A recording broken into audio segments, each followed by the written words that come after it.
Je me suis toujours demandé pourquoi on nomme nuit blanche celle qu'on pas sort de son lit. Moi, je viens d'en passer une et j'ai trouvé plutôt verte. Ce qui n'a pas empêché mon concierge, quand je suis rentré le matin, de me saluer d'un petit air en homme qui dit: «Ah, mon gaillard, nous nous la coulons douce!» Et pourtant, mais n'anticipons pas.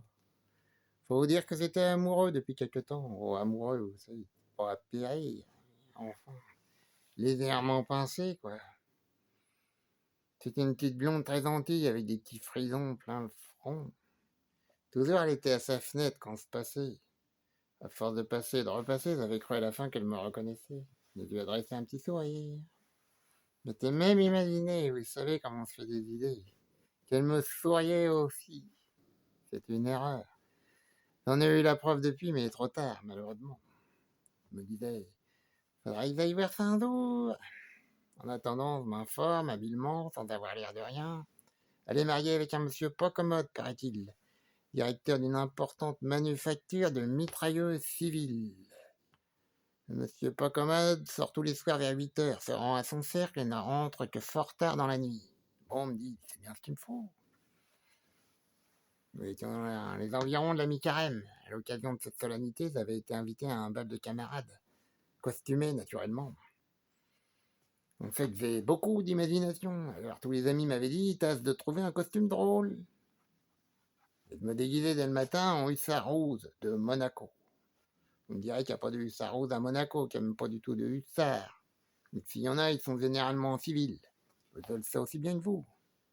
Mais la fantaisie n'excuse-t-elle pas toutes les inexactitudes? Tout en me contemplant dans la glace de mon armoire, une armoire à glace, je me disais, tiens, ça serait véritablement l'occasion d'aller voir ma petite dame blonde, alors rien à refuser. Un hussard rose d'aussi belle tournure. Le fait est entre nous que j'étais très bien dans ce costume. Pas mal du tout, même. De dîner de bonheur, un bon dîner substantiel pour me donner des forces, arrosé de vin généreux pour me donner du toupet. Je boucle mon ceinturon car j'avais un sabre comme de juste, et me voilà prêt pour l'attaque. En arrivant près de la maison de mon adoré, j'aperçois le mari qui sort. Bon, ça va bien. Je le laisse s'éloigner et je monte l'escalier doucement à cause des éperons dont j'ai pas une grande habitude et qui sont un peu longs, c'est les hussards roses. Je tire le pied d'une pauvre biche qui sert maintenant de cordon de sonnette. Un petit pas se fait entendre derrière la porte. On ouvre, c'est elle, ma petite blonde. Je lui dis, au fait que c'était bien pu lui dire, si vous savez, dans ces moments-là, on dit ce qui vous vient à l'esprit, puis 5 minutes après, on serait bien pendu pour le répéter. Mais je me rappelle parfaitement ce qu'elle m'a répondu d'un air furieux. Vous êtes fou, monsieur, et mon mari qui va rentrer. Tenez, je l'entends. Et blanc, elle me claque la porte sur le nez. En effet, quelqu'un montait l'escalier d'un pas lourd, le pas terrible de l'époux impitoyable. À tout hussard rose que j'étais, je l'avoue, je le traque. Il y avait un moyen bien simple de sortir de la situation, me direz-vous. Descendre l'escalier, m'en aller tout bêtement. Mais, comme l'a très bien fait remarquer un philosophe anglais, ce sont les idées les plus simples qui viennent les dernières.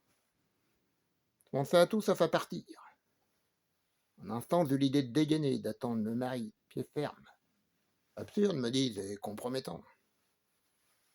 Et l'homme montait toujours. Tout à coup, j'avise une petite porte que je n'avais pas remarquée tout d'abord, car elle était peinte comme le reste du couloir, en imitation de marbre. Mais quel drôle de marbre! Un vrai marbre de mi-carême. En ces moments-là, on n'a pas de temps à perdre en frivole esthétique. J'ouvre la porte et je m'engouffre avec frénésie, sans même me demander où j'entre. Il était temps. Marie était en haut de l'escalier. T'entends le grincement d'une clé dans la serrure. Une porte qui s'ouvre. Une porte qui se ferme. La même sans doute. J'ai pu enfin respirer. Je pense alors à examiner la pièce où j'ai trouvé le salut, vous donnant mille à deviner le drôle d'endroit où je m'étais foiré. Vous l'avez deviné. Ah oui, c'était là. Ou plutôt ici. Doucement, sans bruit, je lève le loquet et pousse la porte. Elle résiste.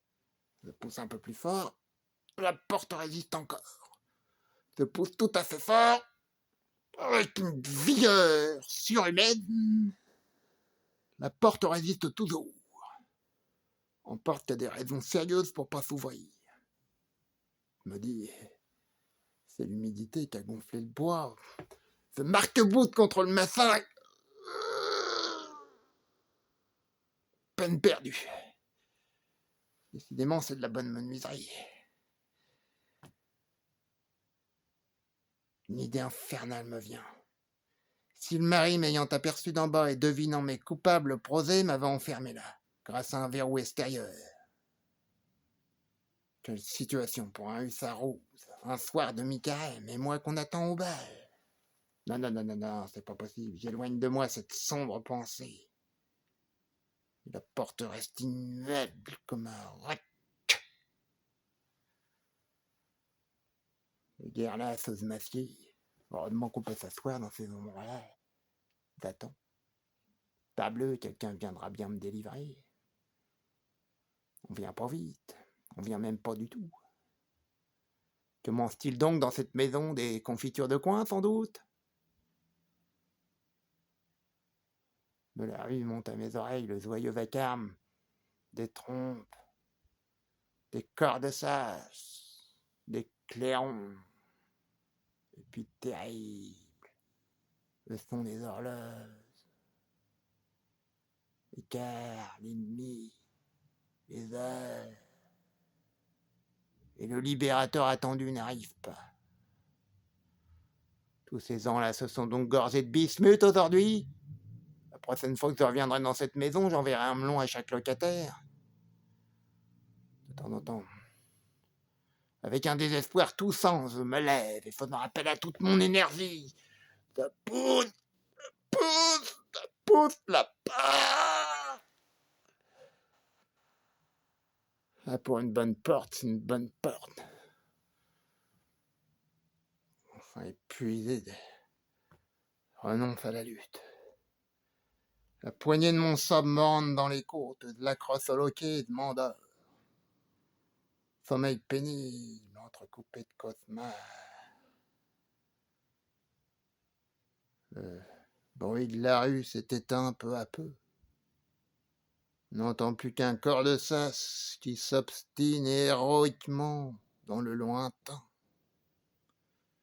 Et puis le corps de sas va se coucher, comme tout le monde. Je me réveille.